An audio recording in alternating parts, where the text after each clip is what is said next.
If you look at the programming languages of today, you probably get this idea that the world is object-oriented. But it's not. It's actually parallel.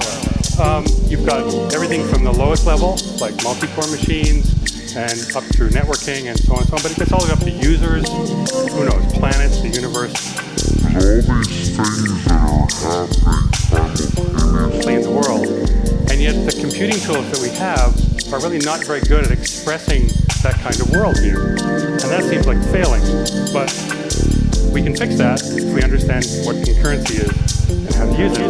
Now, I'll assume that most of you at least heard of the Go programming language, which is what I've been working on at Google the last few years. Go is a concurrent language, which means that it has some things that make concurrency useful, like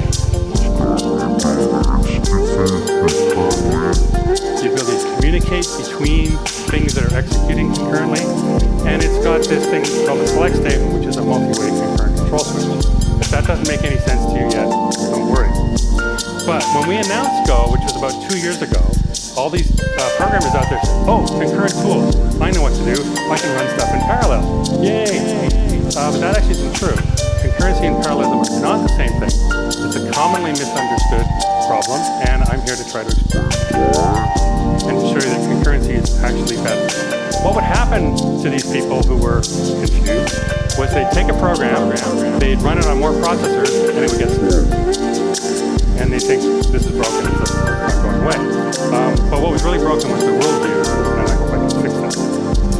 So what is concurrency? Well, concurrency, as I'm using it and as it's intended to be used in the computer science world, is a way to build things. It's the composition of independently executing things, typically functions, but they don't have to be.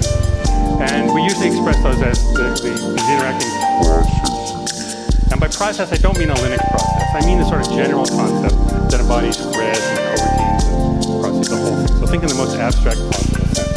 So it's the composition of independently executing processes. Parallelism, on the other hand, is the simultaneous execution of multiple things, possibly related, possibly not. And if you think about it in sort of a general hand-wavy way, concurrency is about